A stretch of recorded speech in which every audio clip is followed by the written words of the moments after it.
what's going on, friends and family? My name is Skylent, and I really do love playing new niche video games over at twitch.tv/Skylent, and I just kind of wanted to make a video talking about my pick for the top 10 best indie games that went overlooked last year of 2016. These are games that fell between the cracks and under the radar for a lot of people. So I made sure that these games really don't have many reviews at all, like 1,000 reviews on Steam, and I also made sure that they're positively or just like overwhelmingly positively reviewed, so the people that are interested in those type of games do, admit, hey, this is a good game, absolutely, and I played these games. So this is still kind of a hype video. It is a recommendation video, but at the same time, these are games that somberly didn't quite perform as well as I think they could have and should have. Regardless, hope you enjoy the list, top 10 overlooked indie games of 2016. Alright guys, starting off the list, and keep in mind that this is not a properly ordered list. I don't really like ranking failure, but Shantae HalfGenie Hero is going to make the list because I don't think she sold as well as they could have. I mean, it's a really freaking good looking game. It kind of reminds me aesthetically of like a PlayStation 1 2D platformer, or pseudo 2D. But it's kind of mechanically reminiscent of, I guess, any 2D platformer, like really Super Nintendo era, like the Disney ones, especially like Aladdin, stuff like that. Maybe older Sonic, I don't know. But really more of like that kind of like battle 2D platformer, not just jumping on people's heads and not just running through maps, but, maybe more like a Donkey Kong sort of sensation. Regardless, there's lots of games that I can kind of pull parallels to, but I think in the end, it just doesn't have that immediate nostalgic sort of pull like Shovel Knight did, which, I mean, Shovel Knight did amazing. It did great. A lot of other 2D platformers did, new ones, new IPs. But Shantae is kind of surprising because it's actually part of a series. It has some history. There are fans. It has a cult following, and yet it still didn't really sell that great here on Steam, even though it's part of a big trend. Like, there's so many games coming out that are part of this whole, 2D and 3D nostalgic platformer thing, and yeah, this is like a prime example to start off the list of a game that really fell through the cracks, despite it getting a lot of press, and in my opinion, just definitely worth looking into. Next up, we are going to be talking about Epistori. Epistori is a very weird title, and this is probably why it didn't sell that great, but I think it's like good and stuff, and I think more people should probably look into games similar to this. I don't know if you would call them educational games, but whatever. I'll just give you what Epistori is, okay? Essentially, it's kind of like a narrative action RPG, I dare say, but the action is actually you typing words as monsters and as like objects fill the screen, or you come up against a wall, you press space or enter, and you enter into a typing mode where you actually have to type the words above monsters and things, and that destroys them. So you have to type really fast. And if you're worried if this is just for kids, oh my goodness, this actually gets pretty intense. Now, I don't know how difficult the game is overall, like how much health you have and how lenient it is. All I can tell you is that there's some pretty big words that get thrown at your face. And overall, the story is actually really charming. So in the end, I think this is a really cute game, obviously very niche. Probably most games on this list are going to be that. Or maybe they sold better on other platforms, like Shantae. It's possible, it's entirely possible, but in the end, Epistori is one of 10 games that I think is just worth knowing they exist. All right, next up, we have Chroma Gunn. Yeah, this was a pretty cool title. I actually got this for a review here. It's kind of like Portal, except it's really focused on colors and like these weird balls, and you got to change these balls, and they kind of chase you down, and just, there's like other traps and things. I haven't fully completed it yet because some of these puzzles are actually pretty intense, and you have to play in real time with these colors and mixing and matching. I really want to just parallel it to Portal. Like at first, it's like, okay, it's Portal, static portals, you just teleport around. But then, as you go through the game, things become way more action, way more intense. Chroma Gunn is kind of similar to that. It doesn't get quite as intense. It doesn't have that story or anything like that. It's super simple, but it's a cool, neat little game that I don't think costs too much, and I think it could be appreciated. It could be fun. A lot of people like a lot of other similar first-person puzzle games, and I think they are popular, especially with, Portal really spearheading the genre there. But Chroma Gunn is one of those games that's pretty decent. Moving on through, we have N++. Now, I loved the original N, and then you have N+, which I played on the Xbox Live Arcade, and I had such a blast making maps, playing with all my friends from high school. Played like a party game. We did the co-op, and I even tried to actually speedrun it and do some leaderboard stuff. The game was intense. It was deceivingly simple, and I just really appreciated it. Now, N++, I don't know why, but it just didn't quite have that appeal and impact like it used to. Again, in a time and era, man, inside of a genre that is actually gaining so much momentum. Platformers, especially with map-making platformers, but I guess maybe there's just really, really big competition with that, with Mario Maker, and there's even like Mega Man Maker or something like that. So I don't know why exactly, but in the end, N++ is definitely a seriously cool stick ninja game.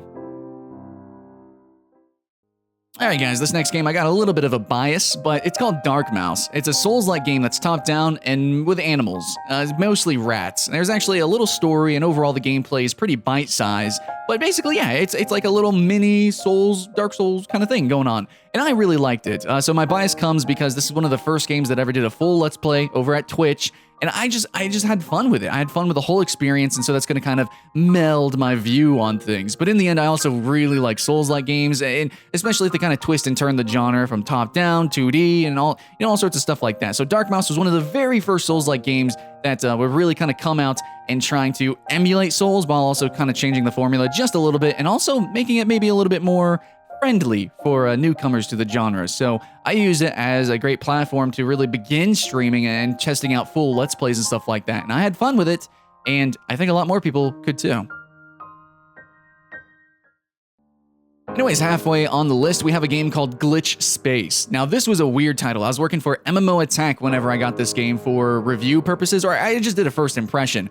But Glitch Space is essentially a game that kind of teaches you, not like literal programming, but kind of, in a way. Like, you're not going to be learning code, but you will be learning about the mindset and the mentality of programming, as you have to actually program the environment to move through it. So it's a programming platformer.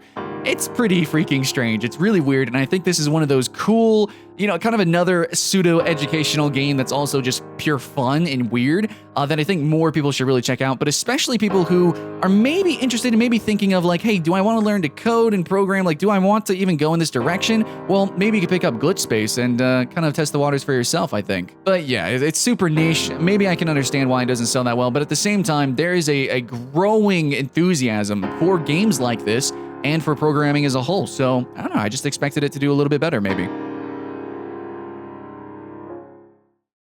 Next game we have is Butcher. I think the best way to kind of describe this game is going to be a 2D side-scrolling sort of platformer, Doom. It's super brutal, or maybe like Quake or something, but it's just really gritty, very pixelated, very dark, very freaking intense. It's incredibly berserk.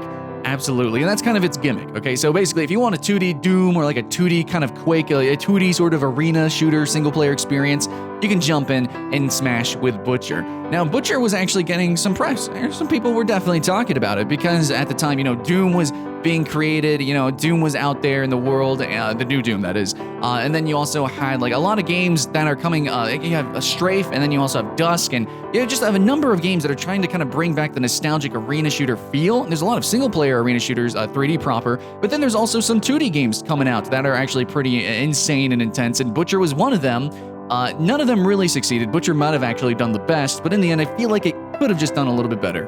Especially on PC, where I'm tracking the metrics here on Steam, I just thought more people wanted something like this. Maybe too early, and maybe more people are trying out the 3D arena shooters, like Dusk, which is coming out soon.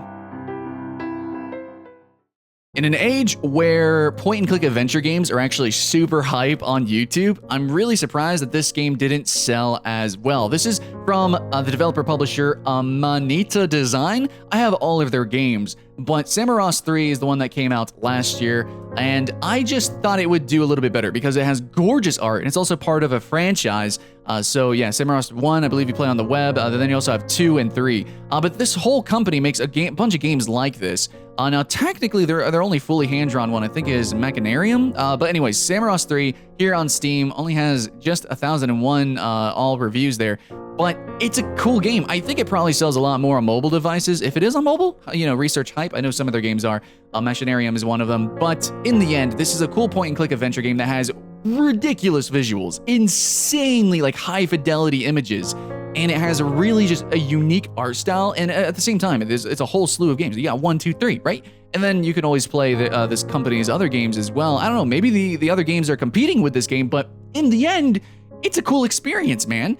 I guess maybe these kind of games don't sell as well because of stuff like YouTube, but there are other point-and-click games that also get a lot of sales regardless. So, I don't know, let me know your opinion, guys. Why didn't this game make it? Is it the genre? Do you think YouTube interferes with it? All right, guys, we're almost at the end here, but we have a game called Crashlands. It's going to be the #2 game. Crashlands is a title that was pretty close to my heart. It actually made a really freaking cringy first impression. It was the first time I ever tried to do voices for the characters. Yeah. Anyways, I don't know. I was having some fun with it personally on mobile. I got it on mobile and Steam. So it's like $25 for both, I believe, but it's $5 on mobile. It's definitely, in my opinion, a must buy on mobile devices. Plays great on tablets. But yeah, on PC, I can see why maybe it didn't sell that great. But definitely on mobile, holy crap, get it. Regardless, this is essentially Don't Starve, but really freaking comical, really focused on humor, and just really cheesy and colorful. But in the end, it's a fun and good, very decent game. There is also some... Now, my only assumption of why this game didn't sell that great is maybe it's a little bit niche. Obviously, all these games pretty much are, but there's also competition with Don't Starve and a few other isometric games, action RPGs, maybe you could... Anyways, mainly Don't Starve. But also, it's $5 on mobile. It really plays great on mobile. It's, in my opinion, really a mobile game, so there's also that. All right, #1, we have OWLBOY. Again, not properly ranked or anything, but OWLBOY was a game that a lot of people talked about, more so than most here on this list. And it's also a game that's probably the least niche in a lot of ways. It's just a game that also looked nostalgic, and it tugged at your nostalgic heartstrings. And mechanically, it's just nostalgia, dude. OWLBOY is just nostalgia the game to a lot of people, and a lot of critics and a lot of reviewers, period, just kind of pressed that out there. It's like, hey guys, if you like nostalgic games, you want to support indie devs, OWLBOY's the game to buy. I think, in my opinion, it's too expensive, and I actually just did a whole other video the other day talking about why some indie games don't do that great, probably because they're freaking expensive. And I think OWLBOY is expensive. It's not the only indie game that's expensive, but I think it probably just didn't do that great despite it being a decent, good game. Maybe because it just doesn't look different enough, it doesn't do enough different. And I know that's weird, you know, comparing it to something like Shovel Knight, but even though Shovel Knight is directly influenced by nostalgic games, older games, like, you know, DuckTales, right? Still, it actually does a lot of different stuff, and it's really good, unique design, highly replayable, and further expansive. OWLBOY, I guess, just didn't reach that, and also its price point, I think, again, just want to mention it. Regardless, though, these are indie games made by basically players of games. They want to make a game that they would love to play themselves for a specific type of other players. So, you know, even if a few people just bought it and had a great time, that's good enough, probably. So these games technically probably didn't fail, probably made enough money to support themselves, but in the end, I just kind of wish more people did know about these games. And hey, now you do. So if you did find a game that you actually enjoyed, or if you found a whole new game and you're going to be trying it out real soon, definitely give the video a thumbs up, and thank you very much. Regardless, whatever you do, whatever game you play, I hope you're having fun. My name's Skylent, and I'll see you in the next one.